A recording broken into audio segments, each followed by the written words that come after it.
Hello and welcome to Dean Park. I've got a packed September update for you, which includes some really impressive 3D printed people from fine scale figures. I'll be going over the latest building to come off the Dean Park scratch build production line. By popular demand, I've also got some shunting going on at Dean Park Depot involving this Class 08. I'll take you through the process of how I turned an Oxford Mark III in blue-grey livery into this test car 10 in stunning red and blue RTC livery. And finally, I'll have some running footage throughout the video, as well as a section at the end with both day and night operations here at Dean Park.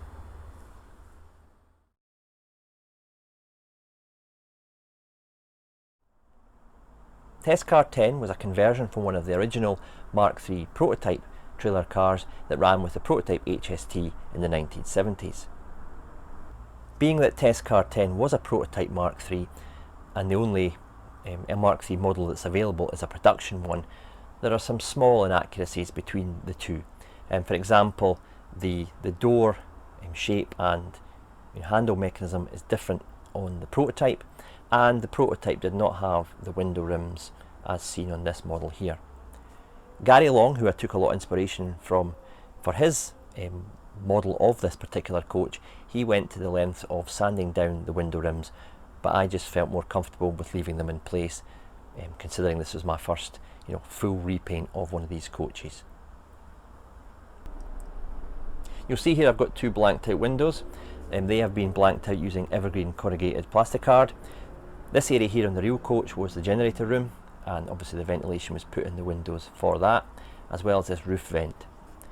The roof vent was designed and 3D printed for me by Chris Bauer down at West Hill Wagon Works using original drawings from the actual Mark III Test Car 10 conversion, which I believe he got from his dad, Dave, who was involved with the project back in the 1970s and 80s.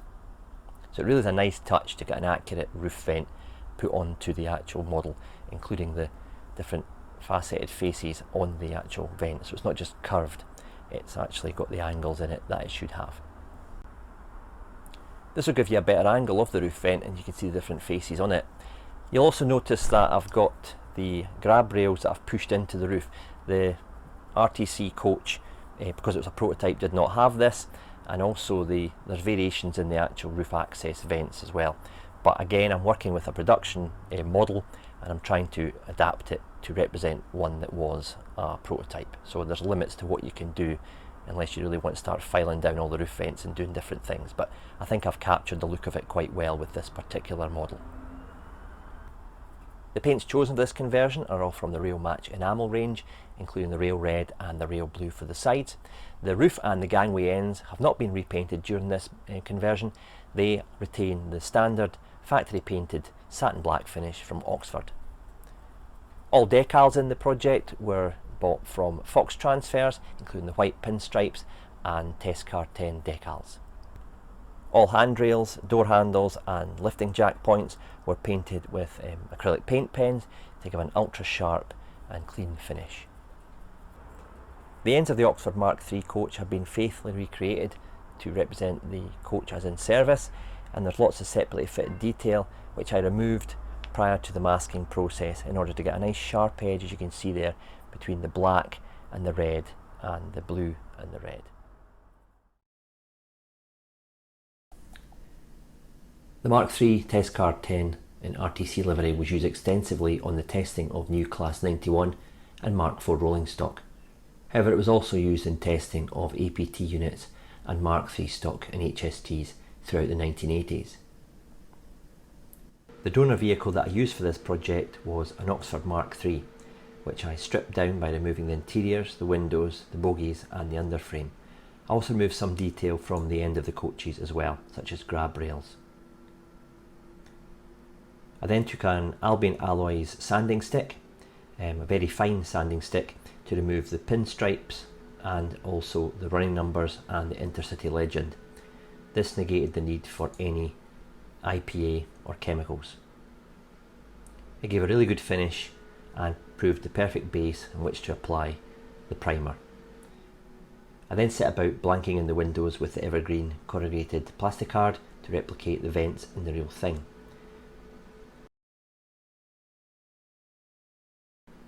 When I started to paint it, I applied 2 very thin coats of the Tamiya Grey primer to make sure I'd covered all of the colour below, including the dark blue and the grey. I then applied 2 coats of the rail red before masking off and applying 2 coats of the rail blue. Before applying the decals, I made sure that I gave it a nice gloss coat through an airbrush using the Rail Match gloss varnish. This allows the decals to be applied far more easily because they slide along over the gloss surface a lot better, and also it avoids any of the backing of the decal showing through and avoiding the effect we call silvering.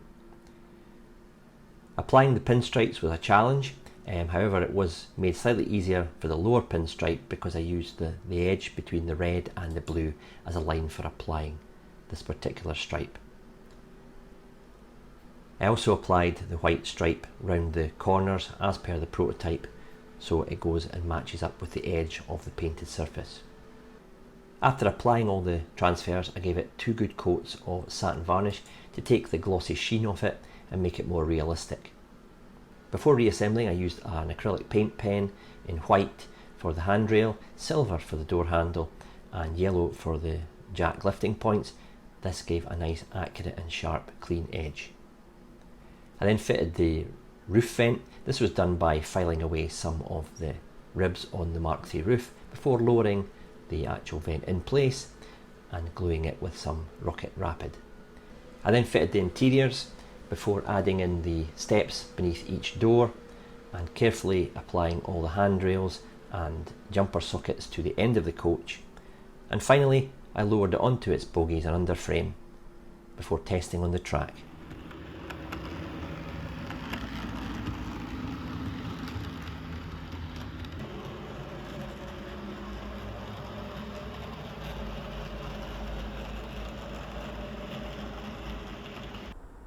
Well, I hope you enjoyed seeing the photographs there as the conversion progressed. It's not something I rushed. I'm trying to get the best quality finish that I can, and I really am chuffed with what I've managed to achieve here. If you have any questions on what you've seen regarding this RTC conversion, please do get in touch in the comments section below.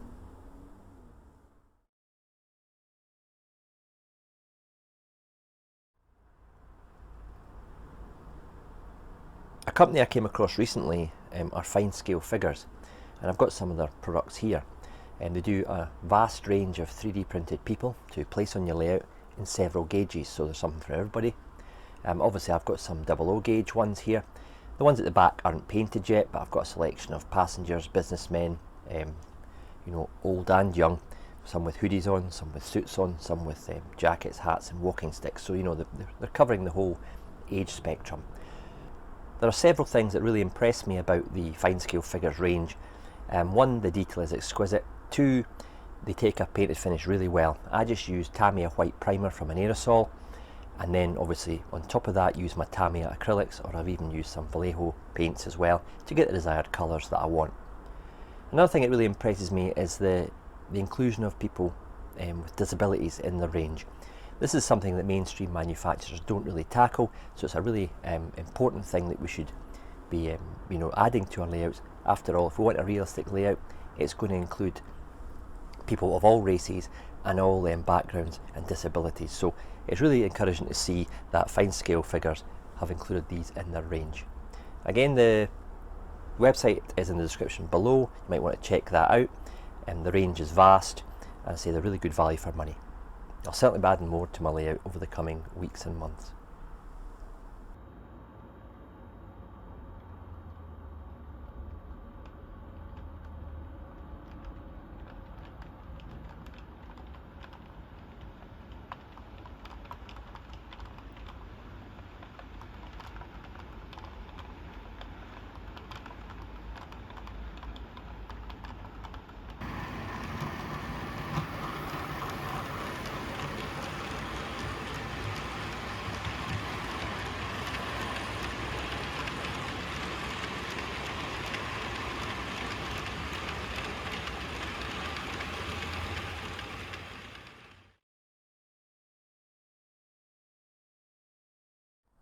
In the last couple of weeks I've been detailing some of my own stock, including fitting some of these end of train lights from DCC Concepts.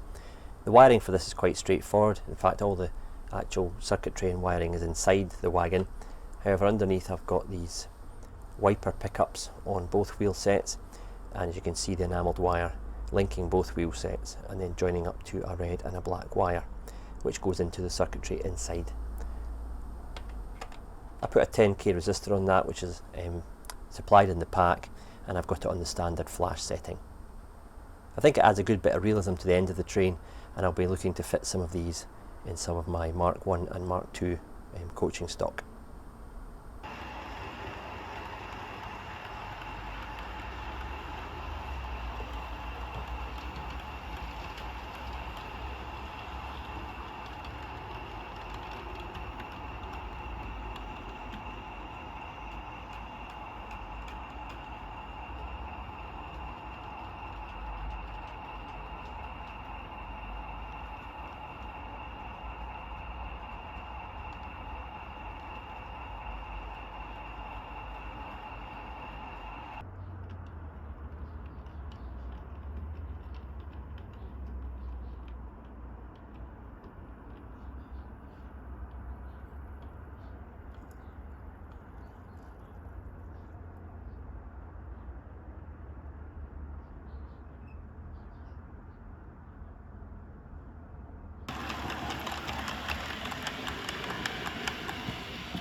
Believe it or not, I get quite a few requests for doing some shunting manoeuvres in and around the depot area. So what I'm going to do with this sequence, I'm going to take the Class 08 from the depot. It's going to go and collect some spare Mark 1 stock, and it's going to take it down to the storage yard before leaving the stock there and coming back up to the depot. That'll let you see parts of the layout that you don't see that often.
As I said in my introduction, this is the latest scratch build to be ready for the layout, and it's the second building in the Nairn linoleum complex that I'm creating on the Dean Park layout. As you can see, it's got a lot more windows than the first build. This was predominantly used as a design office and general office block on the actual factory site. Construction is very similar to the first Nairn building, with your light coloured vertical pillars to represent concrete, and then you've got the concrete horizontals, which are a slightly different shade of grey. They would obviously be for the flooring structure of the building, and then you've got the brick panels and windows placed inside those concrete structures. The windows are from York model making, and the railings at the top have been 3D printed for me by West Hill Wagon Works. As you can see, I've put a round window on the tower. That is as per the prototype, and in this case I've just used a stone surround with a internal window frame with the glazing fitted into that frame. I think it looks quite impressive. It's something a bit different, and as I said, it reflects the actual building in real life. Hopefully you'll be able to pick up the angle that the building is sitting at from the backboard. It's a broader section at this side and a thinner section at the right hand end. It sits at the same angle as the Nairn 1 building. I prefer to have my scratch builds sitting at a slight angle to the backboard. It just gives it a more dynamic appearance.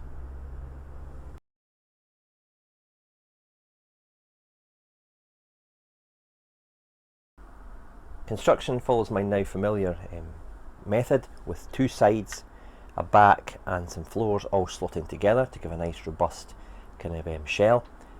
I've only detailed one floor on this particular section, and that's because that's the only floor I'm going to put lights into. If I didn't put lights in, you wouldn't see through the quite small panes of glass through the weathered glazing. So I've decided only to detail one floor here, and as you can see some of the detail inside, I've got doors there from Scale Model Scenery. I've actually made my own photographs to put on the wall, or framed pictures, and they're actually of the linoleum site. The office furniture is from Kibri, I think, and the flooring, the tiled flooring there, as you can see, that's also from Scale Model Scenery. I'll put the link to that flooring and the door in the description below. The desk as well, you may be able to see the desk there. I've put some details on it, some linoleum colour charts and some sample tiles there, just to give a little bit of added detail. The files on the shelves are a part of the furniture kit, so I think that looks quite cool how they've got the box files there. The other interior is slimmer. It goes on the left hand side of the build, and I've detailed two floors on this. And you can see the details similar to that of the other office: chair, desk, some shelving with some box files on it. The one down the bottom here, again, I've got a picture of an actual linoleum interior of a house. I think it's a kitchen, that one, and again I've got some detail on the desks with the flooring from Scale Model Scenery. The lighting, I've used the tube lighting, and that's from West Hill Wagon Works. I'll put that in the description below for you to access that at their website. It's really cool. It comes in a longer section where you can have two LEDs. I've just snipped it in half, and as you can see there, I've fed it through a piece of square section evergreen plastic card, and the wire goes all the way through the holes in the floor down to the bottom there, where it meets up with the other light, and then it's all wired in and fed through the bottom with these two simple wires.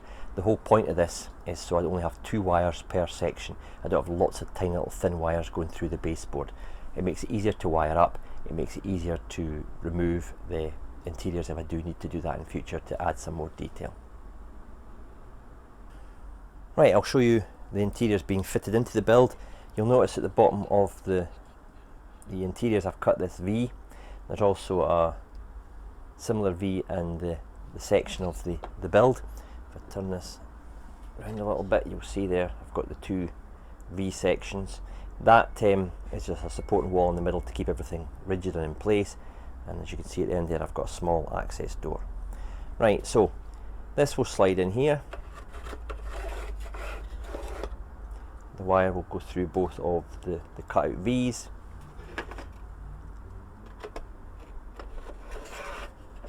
Goes nicely in there, and again these two wires will come through the V and then I'll place it on the layout.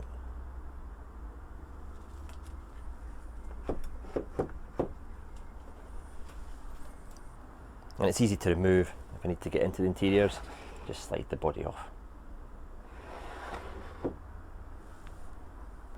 There's the lights wired up and illuminated, and I'll switch the main loft lights off to give you an idea of what it looks like when it's in the dark. Well, I'm quite pleased with that actually. It gives enough of the illumination through the glazing. It's not lighting up the entire area round about the building. You don't want it too glary, because then you can't see the interiors either. And if you look through the windows, actually you can see some of the interiors through the dirty glazing.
Well, that's it from Dean Park. Hope you've enjoyed watching.